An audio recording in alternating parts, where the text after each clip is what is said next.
the emotions, the feelings, and I just wrote what my heart wanted to, nothing else. Yes, sir. Your insight into human nature is remarkable. How do you feel? Your plays are still performed today or depicted through movies? Well, it's quite humbling. I mean, I'm dead and my voices are still heard. My plays still being shown through movies, through shows. It's quite humbling and I have no words to express how I feel. Yes, sir. Centuries passed, but your voice still echoes. What advice would you give to someone who wants to write for the stage? Well, just keep one thing in your mind. Don't let others get in your head. Just follow your heart and your passion. Just do what you love. That's all the advice one would give. Yes, sir. You captured the essence of storytelling.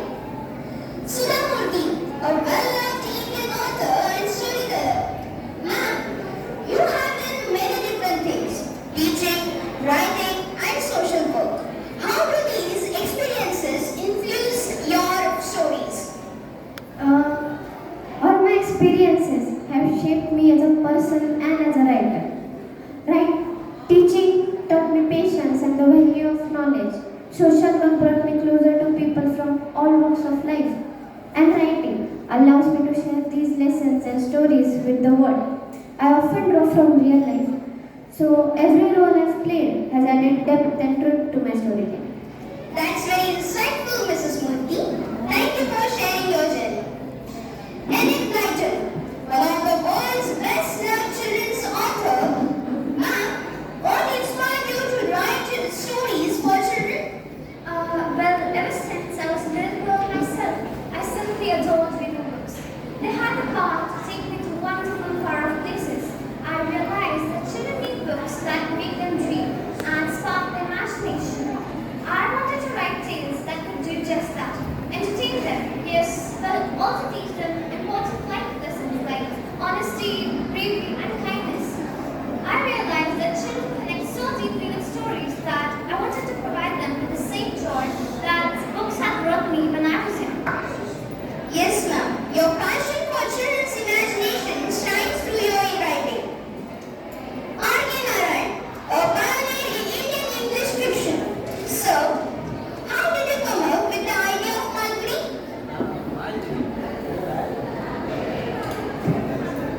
Malgudi. It was nothing thoughtful about. It simply occurred to my mind on an idle afternoon. I was sitting at my desk with a blank sheet of paper, thinking of a town in which my new story will unfold.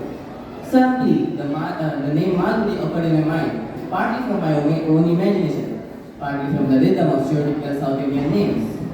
When I had the names, the people, the atmosphere came rushing in me. It became as real to me as any other place on the map. So, your truly imaginative mind built a world we still cherish.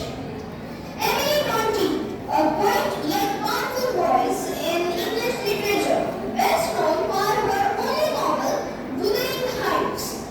Ma'am, what inspired you to write Wuthering Heights? Wuthering Heights is my only novel, yes, but I've always been fascinated by deep emotions, the kind that shake the soul absolutely. Growing up on the Yorkshire moors surrounded by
Because the countryside is more than a setting. It's like a living, breathing character in my tale.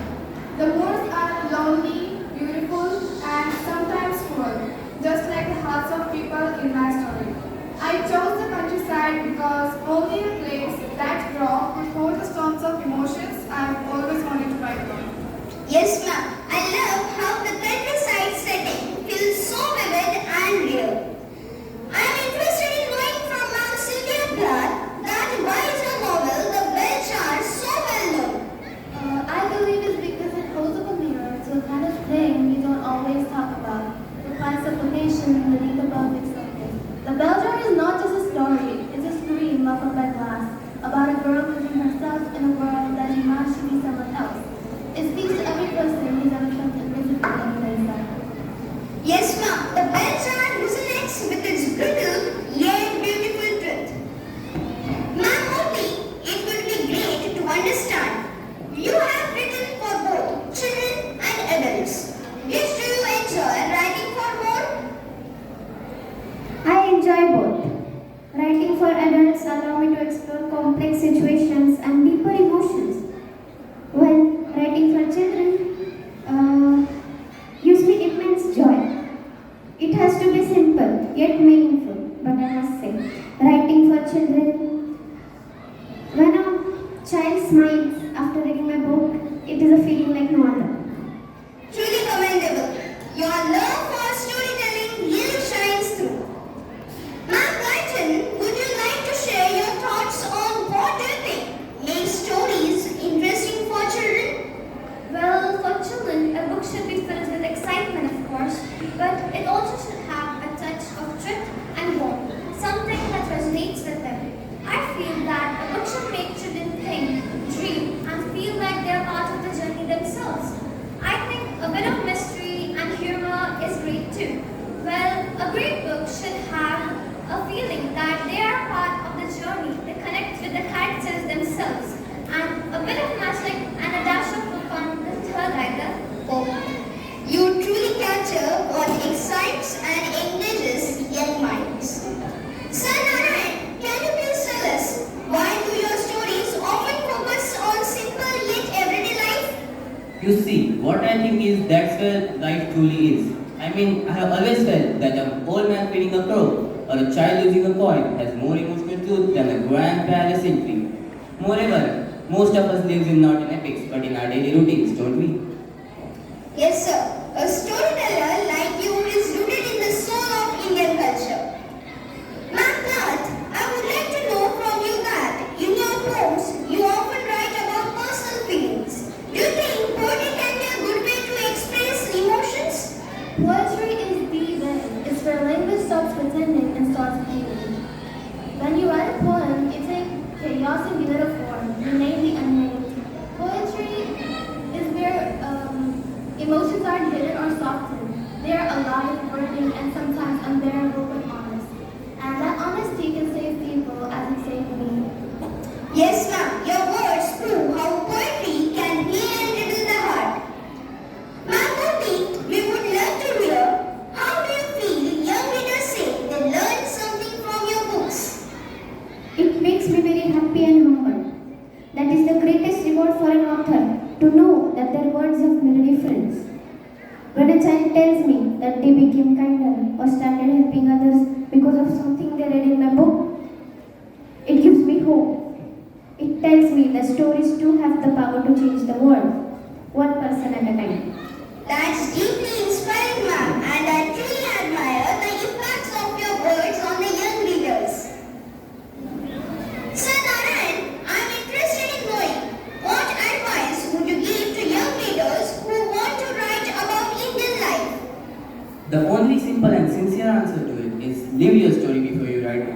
Eat your food, walk your streets, listen to the people around you. Don't care about being Indian enough or literary enough. Just write with sincerity and yet that will turn out to be amazing. Yes, sir. You are a wise mentor whose words still guide many. Ma'am Bronte, can you please tell us why is Wuthering Heights still read and loved today? About that, I think it's because it does not follow the rules. No. Wuthering Heights talks about love, not as a fairy tale, but as something that's powerful, painful, and unforgettable. Even today, people feel lost, passionate, jealous, broken. Wuthering Heights gives a voice to all those emotions, and I think that is why it is still lingering in readers' hearts. Yes, ma'am.